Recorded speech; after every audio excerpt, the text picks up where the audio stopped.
Hello everyone, welcome to Trade Compass. तो जैसा हमने कल डिस्कस किया था कि मार्केट में आने वाले दिन आपको वॉलेटिलिटी मिल सकती है। किस वजह से मिल सकती है? ये जो भी जियोपॉलिटिकल टेंशन चल रही है इसराइल ईरान के बीच में, उसकी वजह से आपको किसी तरीके का मूवमेंट वॉलेटिलिटी के साथ आपको देखने को मिल सकता है। तो आज यही हुआ, गैप अप ओपनिंग हुई, क्योंकि सुबह हमारे पास न्यूज़ आई थी कि सीज फायर हो चुका है। पुतिन ने भी कह दिया था, ट्रंप ने भी अनाउंस कर दिया कि सीज फायर हो चुका है। उसके बाद ड्यूरिंग द डे आपको लगभग 12 बजे के आसपास ये न्यूज़ आई कि इसराइल पे ईरान ने वापस से मिसाइल अटैक कर दिया है। उसके बाद जो जो भी आपका गेन था पूरे दिन का, वो पूरा का पूरा आपको निफ्टी बैंक निफ्टी दोनों के अंदर लूज होता हुआ दिखा, और अराउंड आपके 25,000 के आसपास निफ्टी बंद होता हुआ दिखा, एंड बैंक निफ्टी 56,500 के नीचे क्लोजिंग दी है। अब इस केस के अंदर अब आगे क्या हो सकता है, राइट? जियो ये जो चल रहा है, वॉर लाइक सिचुएशन है अभी, तो फिलहाल के लिए जो भी डी एस्केलेशन का था, सीज फायर की बात थी, तो सुबह की न्यूज़ के बाद कुछ ऐसा रिएक्शन दोनों तरफ से ना ईरान ईरान की साइड से दिखा है, ना इसराइल की साइड से दिखा है। तो फिलहाल के लिए, अभी के लिए तो सिचुएशन शांत ही है। पर अब जनरली हमको पता ही है, सुबह जब हम लोग उठते हैं तभी पता पड़ता है कि भाई क्या हो गया। अब क्या पता कल सुबह आप उठो, आपको पता पड़ जाए कि फिर या तो इसराइल ने वापस अटैक कर दिया, या ईरान ने कर दिया, या फिर अमेरिका तो है ही है, क्या पता उसने कुछ कर दिया हो। तो कल सुबह क्या होगा ये किसी को पता नहीं है। वॉलेटिलिटी अगेन फिर से एक्सपेक्टेड है। अगर कोई न्यूज़ नहीं आती है तब तो आपको सिंगल डायरेक्शन में मूव मिल सकता है। पर अगर किसी भी तरीके की कोई न्यूज़ आती है तो फिर अगेन कल का सेशन भी आपको पूरे वॉलेटिलिटी के साथ देखने को मिल सकता है। तो आज हम लोग डिस्कस करते हैं अब कल के लिए आपके लिए इंपॉर्टेंट लेवल्स क्या होंगे, क्योंकि जो आपका आज है आपकी 24, राइट? परसों जो है आपकी वो मंथली एक्सपायरी है। तो अब आने वाले जो एक दो ट्रेडिंग सेशंस होंगे वो काफ़ी इंपॉर्टेंट रहेंगे। तो अभी हम लोग आगे वही डिस्कस करेंगे, निफ्टी बैंक निफ्टी के लेवल्स डिस्कस करेंगे, गोल्ड का डिस्कस करेंगे कि गोल्ड में जो कल लेवल मैंने बताए थे आपको, उन लेवल्स पे किस तरीके से ट्रेडिंग हो रही है। तो अगर किसी को वीडियो अच्छा लगे तो प्लीज़ वीडियो को लाइक कर देना, शेयर कर देना एंड चैनल को सब्सक्राइब कर देना। पहले बात कर लेते हैं निफ्टी की। देखिए निफ्टी में भी क्या हुआ, गैप अप ओपनिंग के बाद 12 बजे के बाद आपको पूरा का पूरा ये पुल बैक, ये पूरी की जो भी आपकी रिकवरी थी कल की ट्रेडिंग सेशन से, वो पूरी की पूरी आपको चली गई इसके अंदर, राइट? अब निफ्टी में इंपॉर्टेंट लेवल्स क्या आते हैं? देखिए अगर कोई अलग से, जैसे अभी जो सीज फायर का चल रहा है, फिलहाल के लिए ऐसी कोई न्यूज़ नहीं आई है कि जो ये 12 बजे के आसपास हुआ था उसके बाद कुछ भी कहीं से भी एस्केलेशन बढ़ाया गया हो ईरान या इसराइल की साइड से। तो फिलहाल के लिए तो अभी शांति है, राइट? अगर ये शांति कल भी रहती है तो फिर आपको ऊपर की तरफ निफ्टी के अंदर मूव दिख सकता है। उसमें आपको ये 25,300 350 का लेवल है, ये भी ब्रीच होता हुआ, ये भी क्रॉस होता हुआ आपको दिख सकता है निफ्टी के अंदर। पर अगर कल कोई न्यूज़ आ गई तो देखिए ध्यान रखना कि ये जो लेवल है आपका 24,850 से लेके 830 तक का, ये काफ़ी इंपॉर्टेंट सपोर्ट रहेगा। अगर ये वाला लेवल ब्रेक हो जाएगा तो फिर आपको वापस नीचे की तरफ मूव मिल सकता है। पर अगर जब तक ये इन लेवल के ऊपर है, 24,850 के ऊपर है, तब तक मैं ये कहूँगा कि बाय ऑन डिप्स का मार्केट है, राइट? जब तक इन लेवल के ऊपर है तब तक अगर आपको थोड़ा सा भी पुल बैक दिखता है, आप थोड़ी खरीदने की कोशिश करो। जैसे जैसे नीचे के लेवल्स पे आते हैं आप खरीदने की कोशिश करो 24,850 तक।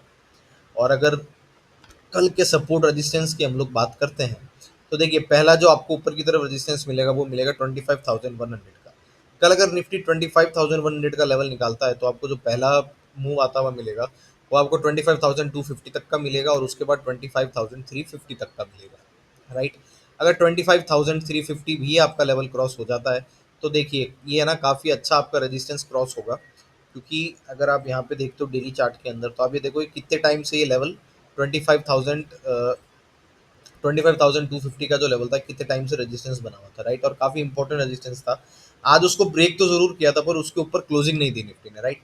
तो आज का जो हाई है आपका 25,300 के 320 के आसपास का, अगर ये वाला लेवल आपका ब्रेक होता है तो फिर आपको आने वाले दिनों में 25,650 तक के लेवल निफ्टी के अंदर देखने को मिल सकता है। नीचे की तरफ अगेन मैंने आपको पहले ही बता दिया कि 24,850 तक मार्केट आता है तो ये एक अच्छा सपोर्ट बनेगा, अच्छा बाय ऑन डिप्स की स्ट्रेटेजी बन सकती है। दिक्कत आपको कहाँ पे होगी? 24,850 के लेवल टूटने पे। और मेजर दिक्कत जो आपकी चालू होगी वो आपकी चालू होगी 24,750 का लेवल टूटने पे। तो ये कुछ इंपॉर्टेंट लेवल्स हैं, इन लेवल्स का ध्यान रखना। बाय ऑन डिप्स का मार्केट ही है 24,850 के ऊपर। बैंक निफ्टी की अगर हम लोग क्विकली बात कर लेते हैं, बैंक निफ्टी में आपके लिए इंपॉर्टेंट लेवल्स क्या है? देखिए बैंक निफ्टी में जो आपका लेवल है वो 56,250 का है। अगर आपका 56,250 का लेवल ब्रेक होता है तो फिर आपको 56,000 तक का सपोर्ट मिल सकता है, और वो वाला लेवल ब्रेक होने पे फिर 55,750 एंड देन 55,650 का लेवल आपको बैंक निफ्टी में देखने को मिल सकता है। अब बैंक निफ्टी में इंपॉर्टेंट चीज नोट करने के लिए क्या है, अगर मैं डेली चार्ट में मूविंग एवरेजेस लगाता हूँ तब मेरे को क्या समझ में आता है कि मूविंग एवरेजेस के हिसाब से भी, और मैंने जो आपको अभी सपोर्ट बताया उसके हिसाब से भी, एंड साइकोलॉजिकल लेवल के हिसाब से भी, अभी जो आपके लिए सबसे इंपॉर्टेंट नीचे की तरफ लेवल निकल के आ रहा है वो आ रहा है 56,000 का। आप यहाँ पे नोट करो, मैं इसको और थोड़ा जूम इन कर देता हूँ। ये जो 10 डेज और 20 डेज मूविंग एवरेज है आपकी बैंक निफ्टी की, वो एग्जैक्टली आपकी 56,000 के लेवल पे ही है, राइट। तो 56,000 का जो लेवल है वो आपके लिए काफ़ी स्ट्रॉन्ग सपोर्ट की तरह रिएक्ट करेगा। अगर बैंक निफ्टी किसी भी तरीके से इस लेवल पे आता है, यहाँ से बाइंग बाइंग ऑन डिप्स वाली, जैसे मैंने निफ्टी में बताया था, सेम चीज़ आपकी बैंक निफ्टी में बन सकती है। बाय ऑन डिप्स की स्ट्रेटेजी आप इसमें लगा सकते हो अगर 56,000 का लेवल आता है तो। अगर 56,000 का ब्रेक होता है फिर आपको नीचे की तरफ लेवल्स दिखेंगे जो मैंने अभी डिस्कस कर दिए। ऊपर की तरफ देखिए क्या है, ऊपर की तरफ अगर आपका 56,520 का लेवल निकलता है तो फिर आपको 56,840 तक का लेवल देखने को मिल सकता है, 56,850 तक का लेवल देखने को मिल सकता है। और वो वाला लेवल अगर आपका ब्रीच होता है तो फिर आपको 57,000 तक का भी लेवल बैंक निफ्टी में देखने को मिल सकता है। अब हम लोग बात कर लेते हैं गोल्ड की। देखिए गोल्ड में अगर आपने मैंने मेरा कल वाला वीडियो देखा हो तो उसमें मैंने कल भी कहा था कि ये जो एक रेंज बनी हुई है गोल्ड के अंदर, मैं मूविंग एवरेजेस हटाता हूँ एक बार। अब गोल्ड के अंदर जो ये रेंज बनी हुई है इसका अगर ब्रेकआउट होता है या ब्रेकडाउन होता है तो हम लोग उसी डायरेक्शन में ट्रेड करेंगे। यहाँ पे देखिए, यहाँ पे ब्रेकडाउन हुआ है गोल्ड का, और उसके बाद जो मैंने आपको लेवल बताया था सपोर्ट लेवल, एग्जैक्टली उसी जो आपका पहला टारगेट था T1 का जो लेवल था वहां तक आज गोल्ड लगभग जा चुका है। तो आपका पहला लेवल तो पहला टारगेट तो अचीव हो चुका है नीचे की तरफ।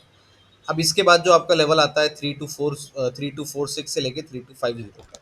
तो अगर ये वाला लेवल आपका ब्रेक ब्रेक होता है, आपका 3,294 का लेवल अगर आपका ब्रेक होता है गोल्ड के अंदर, तो फिर आपको नीचे की तरफ जो आपका सेकंड टारगेट है 3,250 का, वो भी आपको देखने के लिए गोल्ड में काफ़ी जल्दी मिल सकता है।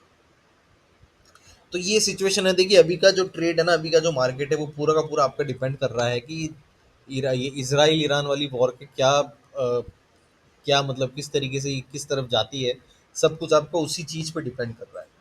तो अगेन जैसे मैंने कल भी रिपीट किया था, और मैं काफ़ी दिनों से लगभग 2 ढाई हफ्ते से कह रहा हूँ कि मार्केट में अभी वॉलेटिलिटी आपको ढंग से मिल सकती है, अच्छी खासी मिल सकती है। तो क्वांटिटी कम रखनी है और ओवरनाइट पोजीशन कुछ भी हमको कैरी फॉरवर्ड करके नहीं चलनी है, क्योंकि हम सुबह जब उठेंगे तभी हमें पता पड़ेगा कि भाई कहाँ पे मिसाइल गिर गई है, कहाँ पे क्या अटैक हो गया है, वो हमको किसी को कुछ नहीं पता है। अभी हमें इसराइल और ये ईरान का पता है। अब ज़रूरी नहीं है कि कल यही सिचुएशन हो, कल आपको रशिया की तरफ से भी कुछ एक्शन देखने को मिल सकता है, मतलब कुछ भी हो सकता है, क्योंकि अभी चारों तरफ जो जियोपॉलिटिकल सिचुएशंस होती है वो खराब है, काफ़ी चीज़ें अभी बिगड़ी हुई है वर्ल्ड के अंदर, वर्ल्ड लेवल पे। तो हमको उन सब चीज़ों का ध्यान रखना, और फिलहाल के लिए जब तक कोई सिंगल डायरेक्शनल मूव नहीं मिलता है तब तक पोजीशन कम करके ही चलना है। तो ये आपके लेवल थे निफ्टी के, बैंक निफ्टी के एंड गोल्ड के। तो अगर किसी को ये वीडियो अच्छा लगा हो तो प्लीज़ वीडियो को लाइक कर देना, शेयर कर देना, चैनल को सब्सक्राइब कर देना एंड बेल आइकन जरूर दबा देना ताकि डेली बेसिस पर टाइमली मैनर पे आपको वीडियोस मिलती रहे। Thank you so much.